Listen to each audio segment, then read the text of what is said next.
Assalamualaikum warahmatullahi wabarakatuh.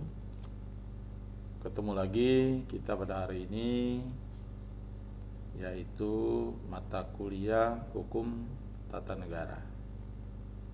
Mata kuliah Hukum Tata Negara ini adalah mata kuliah wajib yang harus ditempuh oleh mahasiswa yang mengambil bidang ilmu hukum. Sebelum kita mempelajari hukum tata negara, tentu kita harus terlebih dahulu mempelajari dasar-dasar ilmu hukum atau mata kuliah dasar sebagai prasyarat untuk mengambil mata kuliah hukum tata negara. Adapun mata kuliah prasyarat yang pertama sekali kita pelajari itu misalnya ilmu negara, pengantar ilmu hukum, dan pengantar tata hukum.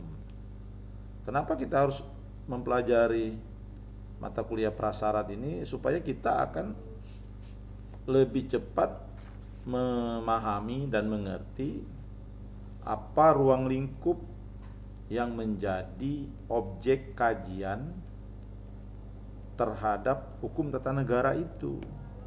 Nah, kewajiban kita mengambil mata kuliah dasar sebagai pengantar ini supaya kita mengenal terhadap apa itu asas hukum, apa itu teori hukum, aliran hukum, sistem hukum, pembinaan hukum, termasuk juga nanti teori-teori kewenangan yang berhubungan dengan kewenangan kenegaraan, termasuk juga kita mempelajari organisasi negara, lahirnya sebuah negara, syarat berdirinya negara, serta hal-hal yang berhubungan dengan kelembagaan dan organisasi negara.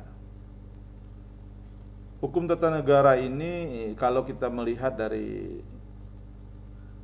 kalimat itu ada dua kata yang tidak bisa kita pisahkan. Hukum dan negara.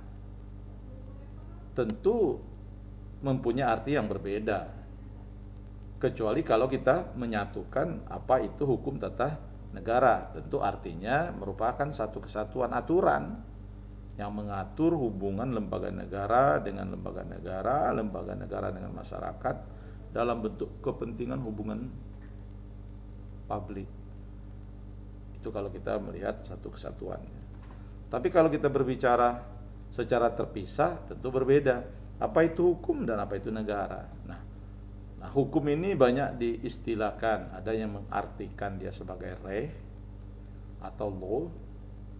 Juga bisa juga diartikan banyak juga dalam bahasa kita Indonesia, ada bahasa kita sehari-hari diartikan sebagai aturan, norma, kaidah. Cuma kalau kita menelaahnya secara mendalam tentu berbeda artinya. Kalau kita bicara asas-asasnya, apa itu hukum, apa itu undang-undang, apa itu peraturan perundang-undangan, tentu berbeda-beda dalam mengartikannya. Nah, apa itu negara? Negara ini kan merupakan organisasi, kelompok. Nah, tentu kalau kita berbicara organisasi, ini kan terdiri dari beberapa komponen. Nah, untuk mencapai tujuan suatu negara, yang sering kita kenal itu adalah tujuannya adalah kesejahteraan yang tercantum di dalam konstitusi suatu negara atau undang-undang dasar suatu negara ini. Nah, dalam mewujudkan atau mencapai tujuan ini, kita perlu adanya lembaga penyelenggara, adanya sistem hukum yang mengatur, atau adanya hak dan kewajiban lembaga sehingga dalam menjalankan organisasi negara ini tadi itu bisa tercapai. Nah, ini kalau kita melihat dari kata kalimat daripada hukum tata negara itu sendiri. Nah, istilah hukum tata negara ini sendiri sebenarnya sudah lama dikenal, artinya mulai pada abad ke-15 berjalannya atau lahirnya beberapa teori-teori hukum ya, mulai dari teori hukum yang absolut misalnya, dan juga lahirnya teori-teori hukum modern ya. Hal ini tidak lepas daripada pertumbuhan kepentingan dalam penyelenggaraan organisasi negara. Hukum tata negara itu tentu sebagai atau salah satu pembidangan hukum. Karena kalau kita bicara hukum ini kan banyak sekali, mulai dari hukum pidana, hukum perdata, hukum adat, hukum Islam, hukum perdata internasional, hukum internasional. Nah, termasuk salah satunya itu adalah hukum tata negara. Hukum tata negara ini di dalam peristilahannya itu banyak sekali istilah-istilah yang digunakan dalam bahasa Indonesia atau di dalam literatur hukum Indonesia saja. Peristilahan hukum tata negara itu di samping istilah hukum tata negara, banyak juga para sarjana atau para ahli hukum itu mengartikannya sebagai hukum ketatanegaraan, atau bisa juga dikatakan hukum negara, atau ada juga yang mengartikannya hukum tata negara itu adalah hukum konstitusi misalnya. Nah, ini sering dengan dilatar belakangi masing-masing cara paham terhadap istilah itu. Nah, kalau di negara-negara yang kita kenal di dunia ini, misalnya Inggris, Perancis, Jerman, dan Belanda, karena ini yang lebih banyak melahirkan istilah-istilah tentang pembendaraan istilah hukum misalnya. Nah, di Perancis, di Belanda, di Inggris, tentu pemahaman istilahnya berbeda-beda. Namun, walaupun di Indonesia dengan istilahnya hukum tata negara, di Inggris dengan istilahnya adalah constitutional law misalnya, di Prancis lebih dikenal dengan istilahnya droit constitutionnel,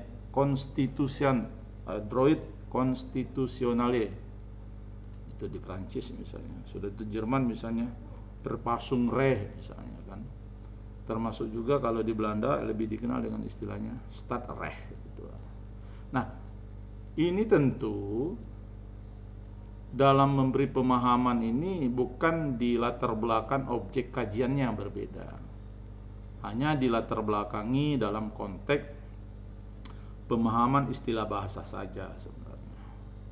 Nah, yang agak lebih spesifik itu Inggris misalnya. Kalau Prancis, Jerman, Belanda, dia sudah membedakan apa itu hukum tata negara, apa itu hukum administrasi negara. Tapi kalau Inggris tidak. Apakah dia hukum tata negara, apakah dia hukum administrasi negara, dia cukup mengartikannya dalam bentuk istilahnya adalah constitutional law.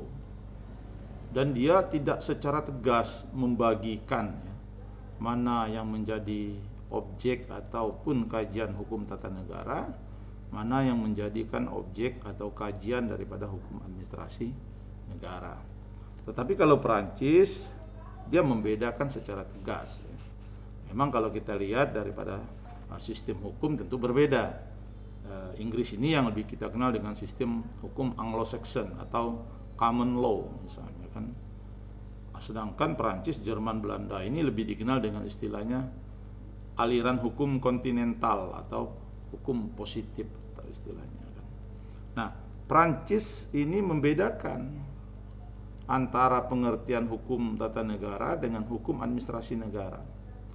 Dia membedakan karena dia melatar belakangi objek kajian. Nah, pertama dia menyebut apa itu hukum tata negara, dia lebih menggunakan istilahnya adalah droit constitutionnel istilahnya. Itu dalam bahasa Perancis. Sedangkan dalam bahasa ataupun dalam bahasa Perancis hukum administrasi negara dia menggunakan istilahnya adalah droit administratif. Nah, sudah kelihatan artinya berbicara norma yang hubungan dengan kelembagaan, sementara satunya berbicara masalah proses, yaitu berhubungan dengan administrasi yang dilakukan oleh lembaga negara. Sedangkan Jerman dia juga membedakan apa itu hukum tata negara dan apa itu hukum administrasi negara. Untuk hukum tata negara, Jerman menggunakan istilahnya adalah Verfassungsrecht misalnya. Verfassungsrecht itu peristilahan daripada hukum tata negara. Sementara untuk hukum administrasi negara dia menggunakan istilahnya Verwaltungsrecht. Verwaltungsrecht. Nah, ya sama, melatar belakang membedakan ini ya karena berdasarkan ruang lingkup ataupun objek kajiannya, bukan objek hukumnya. Sebab di dalam berbicara objeknya, apakah itu hukum tata negara, apakah itu hukum administrasi negara, semua objek yang berbicara negara objeknya. Tinggal kita melihat negara kapasitas kelembagaan, negara dalam kapasitas sebagai kewenangan yang dilahirkan dalam bentuk produk lembaga negara. Nah, Belanda dia menggunakan istilah yaitu apakah itu hukum tata negara, apakah dia itu hukum administrasi negara, dalam bentuk istilahnya adalah Stadrecht. Artinya ya stat itu tentu artinya negara, re itu adalah hukum. Maka dia sering menerjemahkan apa itu Stadrecht. Stadrecht ini dibagi dua ya, di dalam kriteria hukum dalam istilah Belanda. Pertama dia menggunakan istilah Stadrecht dalam arti luas. Nah, Stadrecht dalam arti luas ini sering digunakan istilahnya in Romeri Zin. Artinya hukum tata negara dalam arti luas, yaitu masuk cakupan hukum tata negara dan hukum administrasi negara. Kalau berbicara hukum administrasi negara, hukum tata negara dalam arti sempit, in eigenere Zin hanya membahas hukum tata negara saja. Artinya sudah terpisah dia. Nah, terpisah ini apakah dampak dalam pemahaman aliran hukum antara common law sistem dengan hukum positif? Itu bisa juga yang melatar belakangi dari pembidangan antara hukum tata negara dan hukum administrasi negara. Nah, di dalam kita membicara di mana HTN ini dan HAN pada prinsipnya itu yaitu mengatur, mengelola negara. Kenapa? Karena objeknya sama, negara.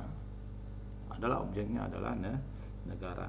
Tetapi secara pemahaman lebih prinsip tentu cara melihatnya berbeda. Walaupun Inggris tadi mengatakan dia tidak memisahkan secara tegas antara hukum tata negara dengan hukum administrasi negara. Tetapi beberapa sarjana kita, para ahli hukum kita di negara Indonesia termasuk negara Belanda, dia mengatakan kalau hukum tata negara itu lebih memfokuskan kepada lembaga atau kelembagaan organisasinya. Sementara administrasi negara ini lebih memfokus kepada produk-produk yang dihasilkan oleh lembaga negara. Dalam hal ini produknya itu adalah sering kita kenal dengan istilah HAN itu adalah negara dalam keadaan bergerak, HTN itu sering diistilahkan negara dalam keadaan diam.